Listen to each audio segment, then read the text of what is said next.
Hello students, मैं गुलाब sir आपका स्वागत करता हूं सर्च इनसाइट एनसीईआरटी में।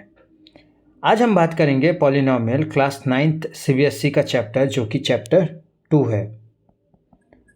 बेसिकली बहुत सारे बच्चों का ये कंसर्न्स होते हैं कि सर ये पॉलिनोमियल होता क्या है, कांस्टेंट क्या होता है, अलजेब्रा क्या होता है, वेरिएबल्स क्या होते हैं, फैक्टर थ्योरम्स क्या होते हैं, स्प्लिटिंग द मिडिल टर्म्स क्या होते हैं, फैक्टराइजेशन क्या होता है एंड सो ऑन। सो इन सारी बातों का आज मैं सॉल्यूशन आपको देने वाला हूँ और आपको बहुत मज़ा आएगा। बहुत इजी है, ठीक है। Just focus on this chapter and this videos. आप इसको नोट डाउन भी कर सकते हो और आइदर बाय साइड देख भी सकते हो। आपके पूरे सीबीएसई का ये निष्कर्ष है या कंक्लूजन है। तो आपने अभी तक चैनल को सब्सक्राइब नहीं किया तो please subscribe this channel search insight NCERT. तो आज हम लोग पहले बात करेंगे इसके एजेंडास में हम बात क्या करेंगे, what we are talking about. तो सबसे पहले एजेंडा देखेंगे तो सबसे पहले ये देखेंगे कि इसकी डेफिनेशंस क्या होती है। एक पॉलिनोमियल को पॉलिनोमियल ही क्यों कहा जाता है, एक पॉलिनोमियल में और भी क्या क्या चीज़ें होती हैं, टर्म्स क्या होते हैं, वेरिएबल क्या होते हैं, कांस्टेंट क्या होते हैं, कोफिशिएंट्स क्या होते हैं, ये सारी चीज़। फिर देखेंगे most important factor theorem. Factor theorem से बहुत सारे क्वेश्चंस आते हैं और फैक्टर थ्योरम में होता क्या है, किस तरीके से हम देखते हैं क्या होता है, ये सारा चीज़। फैक्टराइजेशन क्या होता है, इसके बेस्ड पे क्वेश्चंस भी हम लोग करेंगे। स्टार्ट करते हैं। फर्स्ट ऑफ ऑल डेफिनेशन, एक पॉलिनोमियल का डेफिनेशन होता क्या है। एक पॉलिनोमियल का जो डेफिनेशन होता है वो होता है it is a special algebraic expression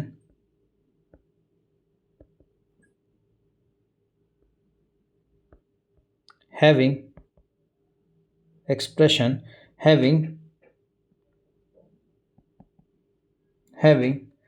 the exponent of variable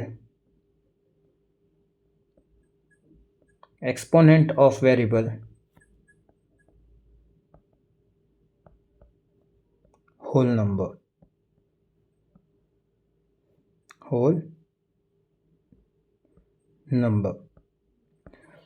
तो इसका मतलब क्या होता है, आपको पता होगा कि एक एल्जेब्रिक एक्सप्रेशन होता क्या है। एक एल्जेब्रिक एक्सप्रेशन अगर मैं ए एक्स प्लस बी के टर्म में देखूं तो एक एल्जेब्रिक एक्सप्रेशन क्या क्या होता है, तो आप बोलेंगे सर एक तो कांस्टेंट होता है। कांस्टेंट मतलब क्या होता है, कांस्टेंट यानी फिक्स्ड टर्म या फिक्स्ड नंबर जो कभी चेंज ना हो, फिक्स्ड नंबर।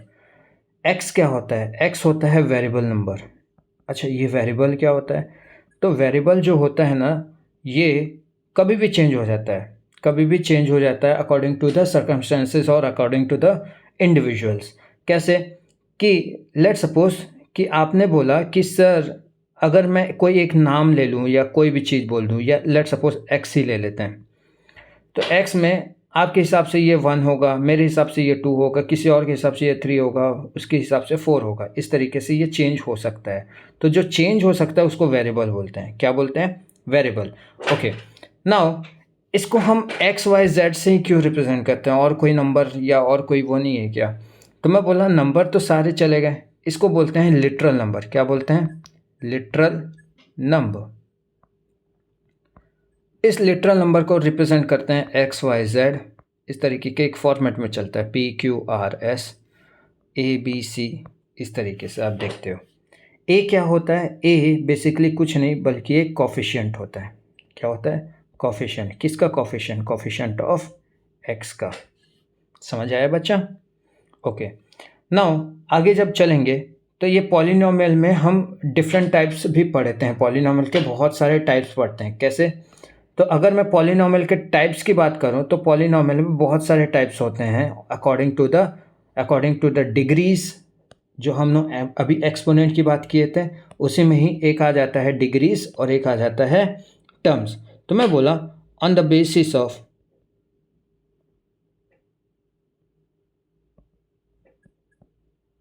टर्म्स की बात करें तो यहाँ पे आपको ऐसे बहुत सारे मिल जाएंगे। अगर एक फर्स्ट टर्म है तो ये हो जाएगा मोनोनोमियल। क्या हो जाएगा? मोनोनॉमियल। 2 टर्म वाले हैं, 2 टर्म्स होंगे, तो ये हो जाएगा बायनॉमियल। ठीक उसी तरीके से अगर 3 टर्म वाले हैं तो इसको बोलते हैं ट्राइनॉमियल। सर तो दूसरा बेसिस क्या है? दूसरा बेसिस है on the basis of degree, on the basis of degree. Degree के बेस पे कैसे सर? तो मैं बोलूँगा कि आपने जो वो एक्सपोनेंट देखा था ना, आपने जो वो एक्सपोनेंट देखा था एक्स का जो पावर होता था, अगर वही एक्स का पावर या डिग्री अगर 1 हो तो इसको बोलते हैं लीनियर पॉलिनॉमियल। ठीक है बच्चा। अगर डिग्री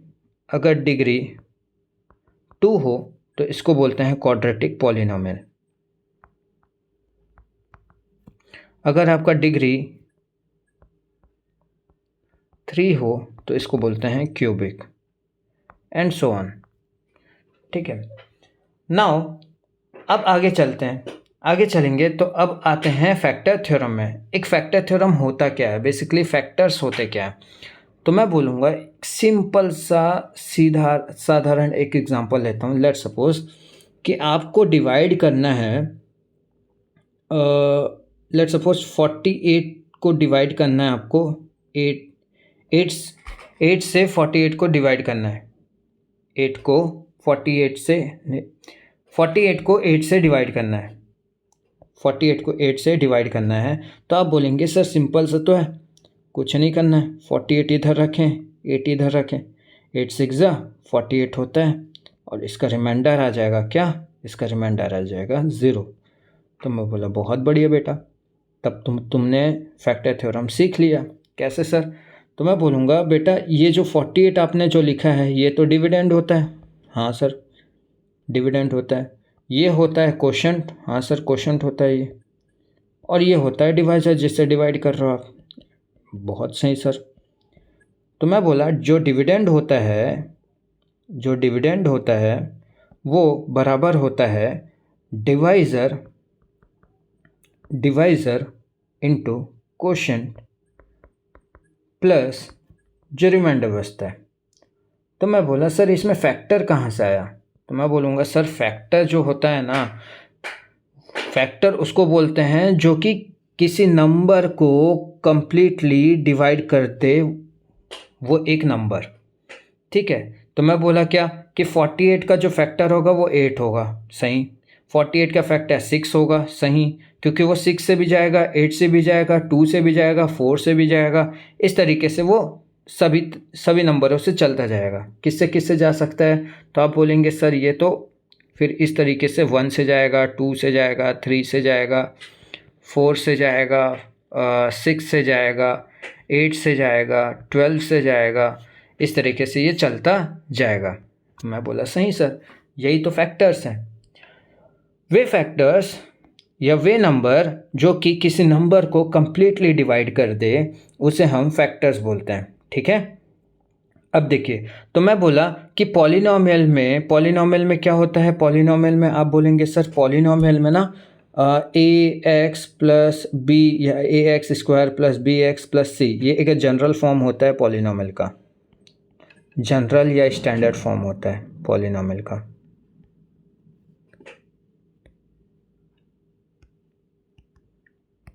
अगर इसमें इस पॉलिनॉमियल को जिसको हम किससे रिप्रेजेंट करते हैं? पी ऑफ एक्स से रिप्रेजेंट करते हैं। अगर इस पी ऑफ एक्स में अगर कोई डिवाइड कर दे, क्या पी ऑफ एक्स को अगर कोई डिवाइड कर दे, ठीक है, पी ऑफ एक्स को कोई अगर डिवाइड कर दे तो लेट सपोज मैं बोल दिया जी ऑफ एक्स अगर डिवाइड कर देता है तो एक क्वोशंट देगा।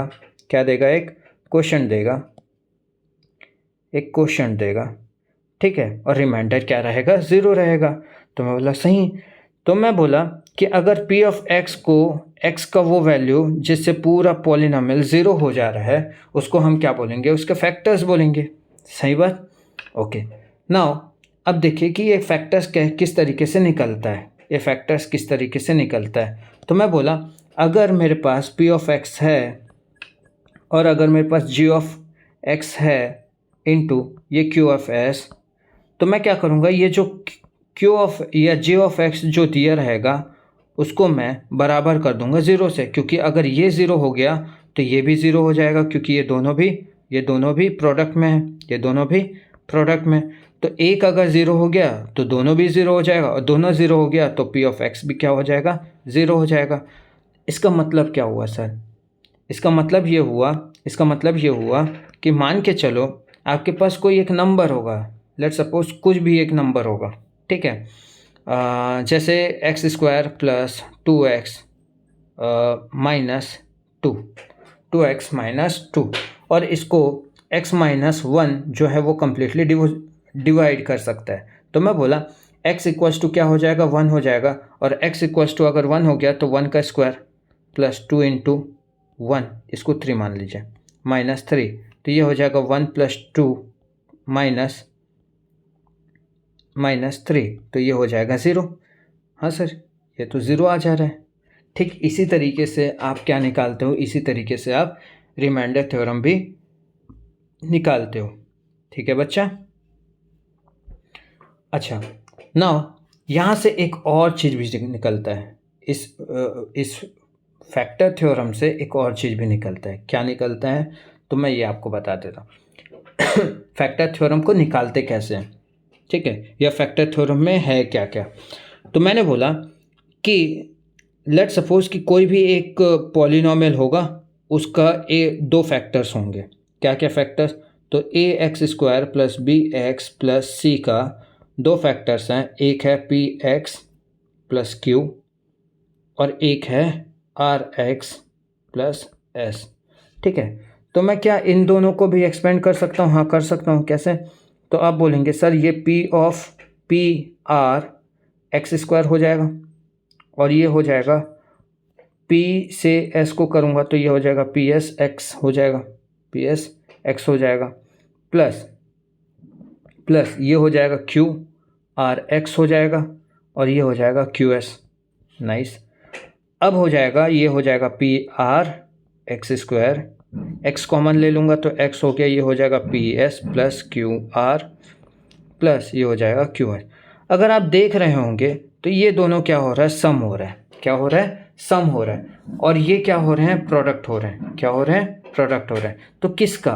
तो मैं बोलूँगा भाई ये जो दिख रहा है ना आपको, यही तो कोफिशिएंट था, यही कोफिशिएंट है। तो मैं बोला एक्स स्क्वायर का जो कोफिशिएंट होगा वो एक्स स्क्वायर का कोफिशिएंट और कांस्टेंट का जो कोफिशिएंट होगा, कोफिशिएंट ऑफ एक्स स्क्वायर और कोफिशिएंट ऑफ कांस्टेंट, ठीक है, कोफिशिएंट ऑफ कांस्टेंट। ठीक, जब ये दोनों प्लस होंगे, जब ये दोनों सम होंगे तो ये बनाएगा हमारा क्या? बी का फॉर्म। क्या बनाएगा? बी का फॉर्म। तो इसको कुछ इस तरीके से समझते हैं। लेट्स इसको कुछ इस तरीके से समझते हैं। Let's talk about A X square, like this one. तो अगर मेरे को अब निकालना हो ये बी का फॉर्म, तो मैं ये बोल सकता हूँ B is nothing but A into C. अच्छा, ये ए इंटू सी मिल जाएगा तो जो भी नंबर मिलेगा मेरे को, उसको मैं वो दो नंबर से क्या कर दूंगा? फैक्टर कर दूंगा, या वो दो नंबर से तोड़ दूंगा जिसका प्लस और जिसका माइनस इस बी के बराबर आएगा। सर ऐसा कुछ भी समझ नहीं आएगा, आप एक एग्जांपल लीजिए तब जाके समझ में आएगा। ठीक है, अच्छा ठीक है, पहले तो इतना नोट डाउन आप कर लीजिएगा जो भी मैंने अभी आपको बताया है। ठीक है, और वीडियो अगर स्लो है तो उसको फास्ट कर लीजिए, और फास्ट है तो उसको थोड़ा सा स्लो कर लीजिए। नाउ पहला क्वेश्चन देखते हैं। सर ये तो बहुत ईजी है। कैसे? मैंने आपको बताया था कि पी ऑफ एक्स को का एक फैक्टर जो होगा, ठीक है, कोई भी एक फैक्टर होगा, उसका मल्टीप्लिकेशन होता था G of X into Q of X, और रिमाइंडर क्या देगा, रिमाइंडर देगा 0।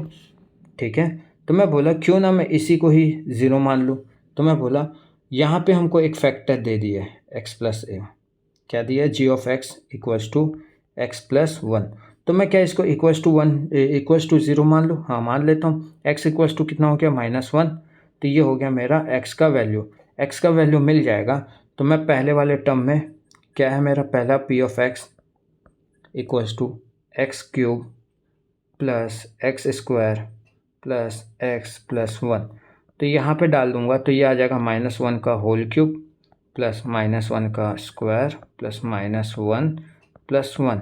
तो ये हो जाएगा -1 प्लस 1 -1 प्लस 1। कैसे हुआ सर, याद रखना बेटा, एक और चीज़ बताता हूँ मैं आपको। जब भी नेगेटिव नंबर होगा और उसका पावर ऑड होगा तो ये हमेशा नेगेटिव देगा। जब भी नेगेटिव नंबर होगा और इसका पावर इवन होगा, ठीक है, तो ये पॉजिटिव देगा।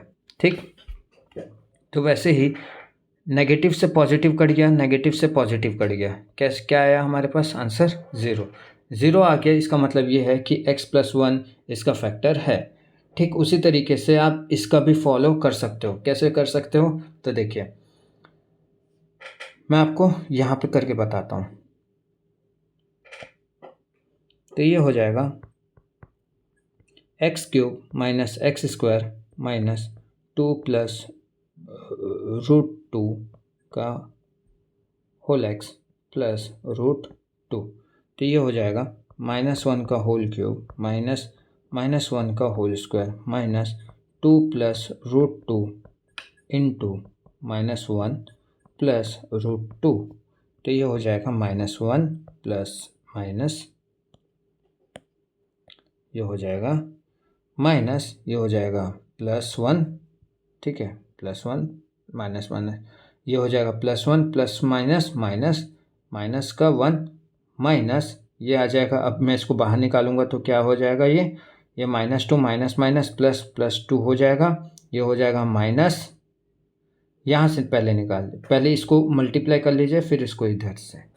ठीक है, तो मैंने मल्टीप्लाई किया तो ये भी आ जाएगा क्या, √2 प्लस √2। ठीक है, तो ये आ गया। यहाँ पे देखा -2, ये हो जाएगा +2, ये हो जाएगा।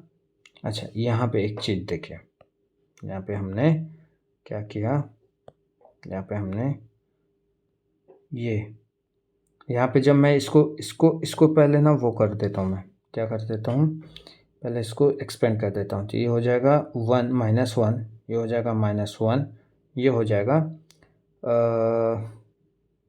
पहले ऐसे कर लिए 2x हो गया, तो ये -2x इंटू -1, ये हो जाएगा -√2। तो ये हो जाएगा -1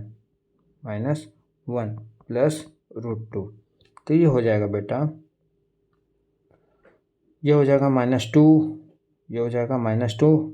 ठीक, माइनस माइनस +2, ये हो जाएगा माइनस माइनस प्लस √2, ये हो जाएगा प्लस √2। ठीक है, तो मैं देखा यहाँ पे तो ये 2 से 2 कट गया, यहाँ पे आया 2√2 आ गया। 2√2 एक फैक्टर नहीं है, बल्कि ये क्या बताएगा, एक रिमाइंडर को बताएगा। क्या बताएगा, एक रिमाइंडर को बताएगा।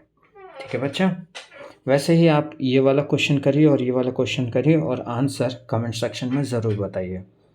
ठीक है, अभी तक जिनको भी पसंद आ रहा होगा प्लीज़ लाइक शेयर करते रहिए और सब्सक्राइब भी कर दीजिएगा चैनल को।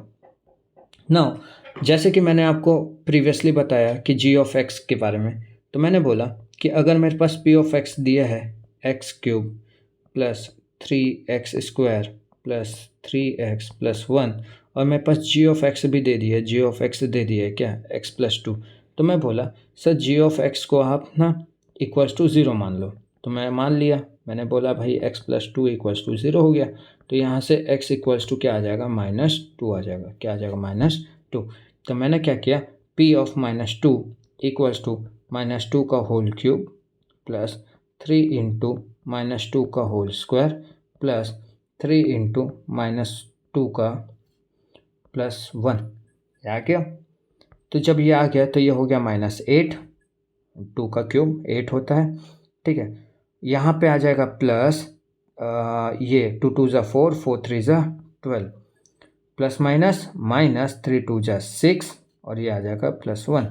मैंने देखा कि इन दोनों को जब मैंने प्लस किया तो प्लस करने पर ये आ जाएगा 4 - 6 + 1, तो यहाँ पे आ गया क्या -2 और ये आ जाएगा -1 का आंसर।